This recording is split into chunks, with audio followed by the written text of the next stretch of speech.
Hi Capricorn! Kamusta? Welcome back to Pinay Angel Tarot. This is your August kapalaran para sa mga Capricorn general love and career reading. Tingnan natin ang energies connected sa'yo this time. Kumusta kayo guys? Na-miss ko kayo. Comment present para alam kong nanonood kayo at para masagap natin yung mga energies nyo. So tingnan muna natin yung unang mga mensahe. When I accept the love of the universe as my primary teacher, I will always be guided back to the light. May times na nagsastruggle ka, nahihirapan ka, pero tanggapin mo daw yung love, yung support galing kay universe, at hayaan mong gabayan ka ng universe. Kasi pag ginawa mo yon, magkakaroon ulit ng liwanag. Ang ganda ng colors nito. Merong sun energy and kulay yellow. It symbolizes happiness and positivity and healing. Next card. Oh, my fearless freedom lights up the world. So, ganun din energy ng sun, energy ng kaliwanagan. Merong liwanag. May nakita ko dito na madilim, pero again, merong kaliwanagan. So, this is a blessing para sa'yo, Capricorn. Kaya, i-embrace mo yan. Mas piliin mo mag-focus sa positivity. Next card mo, uy, kulay yellow and orange din. Okay. So, peaceful warrior, Archangel Ariel. Thank you, Ariel, for helping me stand my ground with peace. Wow. You are very strong. Ilalaban mo kung ano yung katotohanan para sa'yo, kung ano yung tama. I feel na pinaglalaban mo yung authenticity mo, kung ano talaga yung gusto ng puso mo. At tinutulungan ka ng angels mo. Merong peace para sa'yo. Ayan, I love it. So, from the tarot, wait lang, ito pa pala. Kuha tayo ng message connected sa love life ni Capricorn. Twin flames, your passion ignites. Okay. Meron din, when you pass from this world, you take nothing with you but your soul and the memories you have shared with those you love. Ang lalim nito. So, sobrang mahalaga talaga sa'yo yung mga memories kasama yung mga tao sa paligid mo. One more. Give thanks for the blessings of love soon to come your way. Know that you deserve to be and have all that your heart truly desires.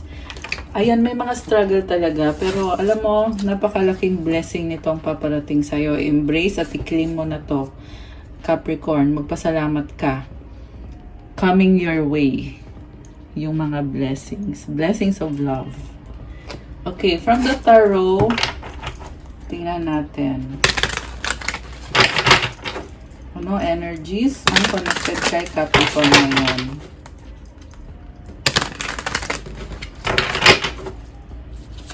Ready ko lang guys. Ready ko lang yung tarot deck ninyo. Okay. So, ang unang card, Ace of Wands, following your heart. May bagong simula. You are very creative. And ikaw yung magdidesisyon kung anong gusto mong gawin sa buhay mo ngayon or sa sitwasyon na yan. Seven of Swords. Pilit mong tinatago yung sarili mo. Parang gusto mo mag-focus sa isip mo. Meron kang iniiwasan. Umiiwas ka sa gulo. Queen of Pentacles. Kasi you are very independent. Creative and practical. So, ang ganda ng aura mo ngayon, nagbo-bloom ka, nagbo-blossom ka, and may legacy ka. May hawak siyang rabbit. So, I feel like you are willing to compromise sa mga tao sa paligid mo, sa mga sitwasyon na hinaharap mo. Okay. Meron tayong the Devil and the King of Wands. Nakastuck ka sa isang sitwasyon, pero gagawan mo ng paraan.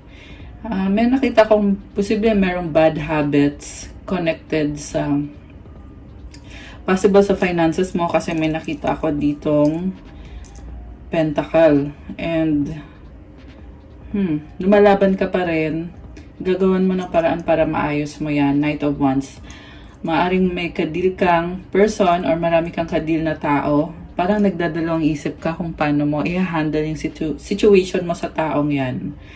Okay. Sa bottom of the deck, Four of Wands. Merong stability naman pala dito eh. Six of Swords. Tinatry mo magkaroon ng peace and harmony. Pero for some reason, may mga standards ka na hindi ka makagalaw kasi nga may mga standards ka na posible hindi na-meet ng taong ka-deal mo. Pero committed ka na sa kanya. Kaya feeling mo wala ka ding magagawa. Kailangan mong tanggapin yung sitwasyon sa ngayon. Okay naman kayo eh, pero yung nga lang sa isip mo, meron pa talagang problem na kailangan masolusyonan. Magician, you are manifesting, may bagong simula dito. Alam mo, nakikita ko, mas gagamitin mo yung utak mo this time. The Star. Okay, nagmamanifest ka at kumukonek ka sa universe. This is also wish granted. Kailangan mo lang talaga gamitin yung utak mo, maging mautak ka ngayon. Okay, yan yung vibe na nakita ko dito. So, ano bang gustong mangyari ni Capricorn dito? Maayos mo naman yung sitwasyon mo. You are very strong, sa totoo lang. Kahit napakiramdam mo, hindi na-meet yung standards mo ng taong yan. Pero advice ko lang sa'yo, Capricorn, you have something good sa love connection mo. Huwag mo hayaan na mawala sa'yo yan. Alagaan mo yan. Kasi yan din yung nagbibigay ng stability sa'yo. So, King of Swords. Ito na nga, umulit lang na sinasabi dito, mas mautak ka na ngayon. Seven of Cups. Nalilito ka. Hanged Woman. Parang pinag-iisipan mo yung mga naging desisyon mo sa buhay kung tama ba. King of Cups.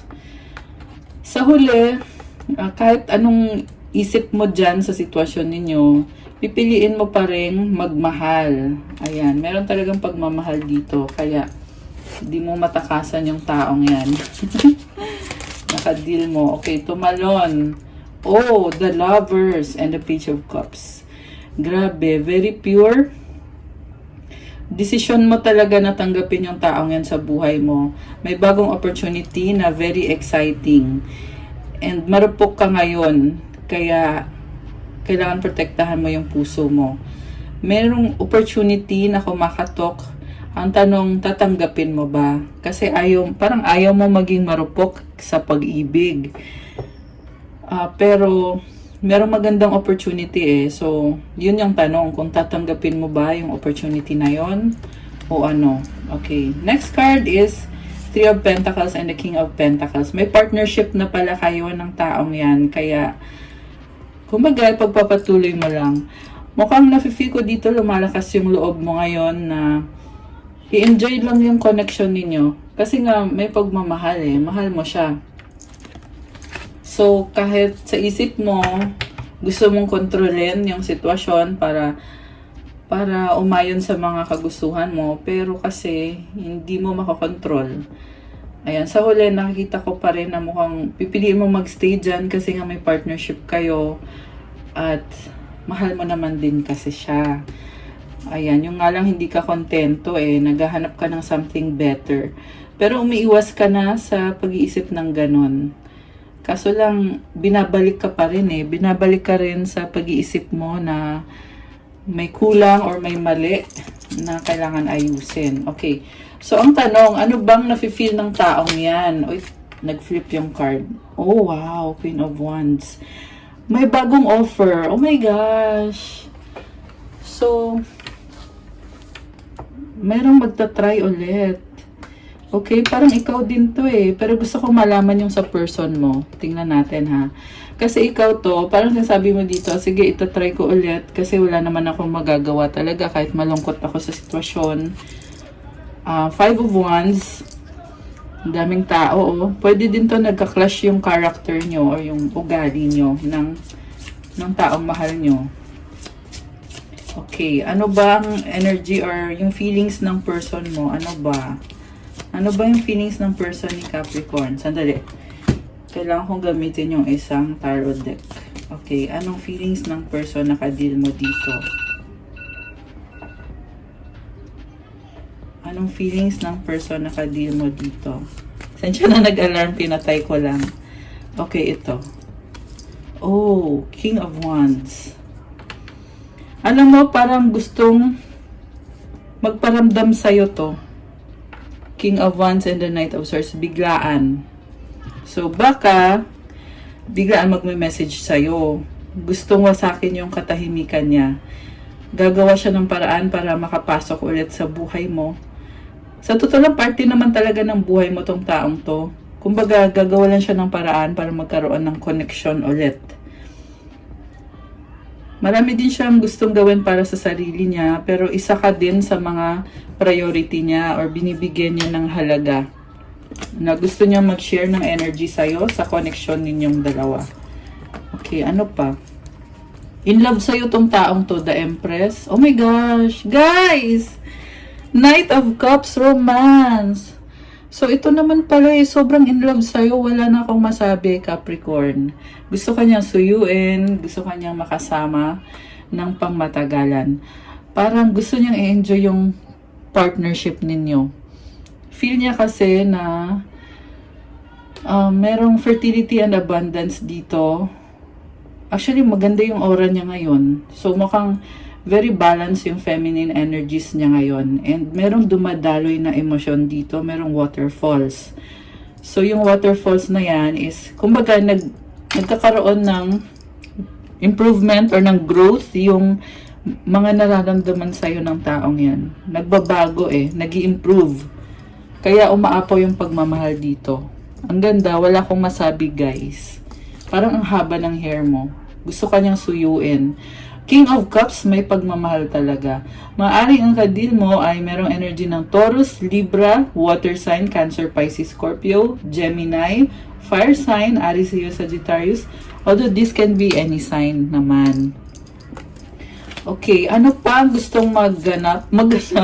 Ano pang gustong mangyari ng person mo? So, secretly, gusto kanya makadate, makasama, gusto niya enjoy yung relationship nyo, yung life kasama ikaw. Nakakaloka. Queen of Wands and the Queen of Pentacles. So, sobrang committed sa'yo to. Wala akong masabi. Gusto din niyang gawa ng paraan, pero may humahad lang din sa kanya na ibang responsibilidad. So, kung ano man yun, mukhang alam mo naman yun, na may mga responsibilidad siya na humahad lang sa yung pagbigay niya ng commitment niya sa'yo. Ayan. So, King of Pentacles, Knight of Wands. May nakita kong father figure. Baka may anak na to. Yun yung isa sa mga responsibilidad. Kaya pabalik-balik siya The Emperor. May sistema siya So, siguro nafe-feel mo na, oo, mahal ka nga ng taong yan, pero meron siyang mga hindi sinasabi sa'yo na kailangan niyang gawin. Responsibilidad sa pagiging tatay. Ayan. Kasi tatay ito So, ayan. Kung hindi man, responsibilidad yan sa finances at sa legacy niya. Okay. Ano pa? Oh, okay. King of Swords and the Queen of Swords. Naka-reverse siya, no? Okay. So, parang gusto niya i-manipulate din yung sitwasyon para sumang-ayon sa kanya. Marami na tong pinagdaanan sa buhay. Ayan, kaya ayan, ganyan siya kanina So parang na-feel ko dito gusto niyang kontrolin yung sitwasyon. Although when it comes sa feelings niya sa'yo, andyan na yan So it's very clear na in love sa'yo tong taong to. Gusto niyang i-enjoy yung relationship nyo. May nakita din ako sa kanya na ayaw niyang aminin sa'yo na sobra kanyang mahal. Malalim yung nararamdaman sa'yo. Pinapakiramdaman ka niya. Malakas ang intuition ng taong to. Okay, High Priestess. Someone very secretive and mysterious. Merong energy ng Pisces. Okay, ano pa? Merong breakthrough or bagong idea na iniisip, parang merong gustong mag-sorry sa'yo kasi hanging pero guys, ang dami pa niyang inaayos sa sarili niya. Magkakaroon ng delay. Ayan. Pero minamanifest ka niya talaga. Ayan, Capricorn. Yan na yung mga kasagutan sa mga katanungan mo. Four of Swords, kinakalma at binabalanse ang isip. Justice, the Hermit, Ten of Swords, Seven of Pentacles. I can see a strong person. I feel like ikaw to eh. Paglalaban mo yung sarili mo, and ilalat go mo yung mga bagay-bagay na walang kasagutan at magfo-focus ka. Nakita ko dito mag-isa ka. Ang masasabi ko lang, you are on the right path. Mahalaga na unahin mo ang sarili mo. Kasi nag-grow ka. And again, strong ka. Ayan, yan yung pinaka-mensahe ng mga cards na to. So, kailangan mo talagang mag-focus. Okay. Go lang. Yun lang. Gusto ko lang ibigay sa'yo yung support na pagpatuloy mo yung ginagawa mo. Kasi yan ay nakakabuti talaga sa'yo ngayon. So, malungkot ka eh. Malungkot na ka na kailangan mong pagdaanan yan. Or, posible, andun yung feeling na nagsastruggle ka emotionally. At the same time, may mga dumadating na blessings na you cannot deny na andyan yung blessings na yan. May loyalty din kasi dito. Kaya i-embrace mo pa rin kung anong meron ka pareho sa love life at sa career. You're in control. Parang sinasabi dito na hindi mo man nakuha lahat ng mga goals mo, pero you are on the right path, you are on the right track. Pwede mo pang ipagpatuloy yung mga effort na ginagawa mo para sa pangarap mo, para sa future mo. At sa future ng taong yan na mahalaga sa'yo. May mga memories kasi nagbabalik ngayon eh. Napapaisip ka, bakit nga ba nangyari itong mga bagay na to? May mga pangangailangan ka. Merong bagong simula. Alam mo, sinasabi lang dito, may blessing para sa'yo, divine timing, si God nang bahala sa'yo. Alam mo din naman yun. Kasi nagsimula ka talaga sa ilalim. So, kumbaga, you made your way through hanggang sa umangat ka ng umangat. At ngayon, naghihintay ka.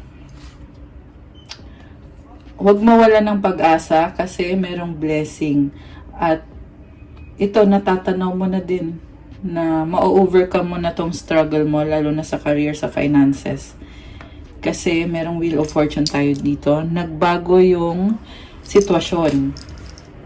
Chariot. Wow, guys. Focus, determination, keep going. Grabe! I love this. Merong iba sa inyo nag-aaral. So, Capricorn, palaban ka. Sa mga finances mo itong mga mensaheng to ngayon. Okay? Six of Pentacles, Eight of Wands. You are improving yourself. You need to step out of your comfort zone for this transformation, the Tower energy. So, medyo kailangan mong motivate yung sarili mo. Kasi merong pagbabago. Magdadala ng celebration. Three of Cups, Three of Wands. May mga tao dito. Ma-overcome mo yan. The universe, magbabago yung energy mo.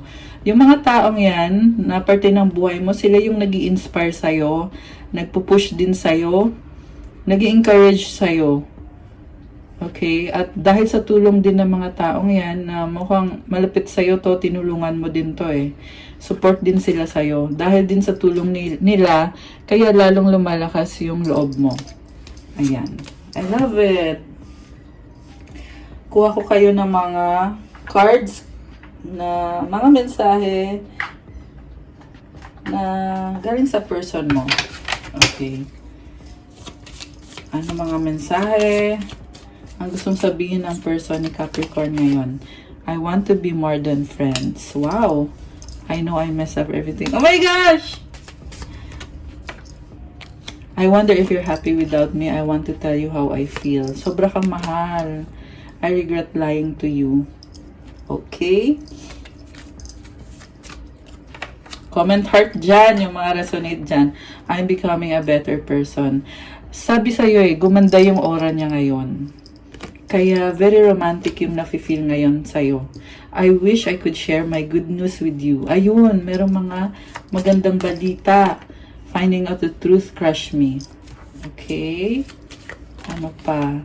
Sometimes I stay awake thinking about you. I know I was a distraction from your pain.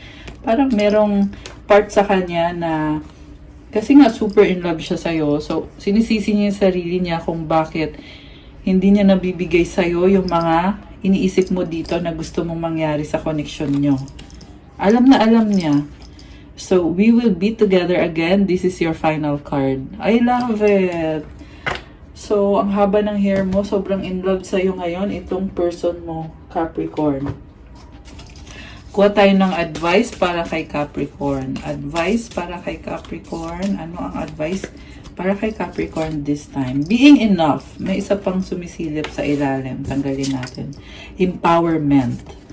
The innermost heart says you are enough. Nowhere to go, nothing to get, nothing to change. No need to grow more deserving.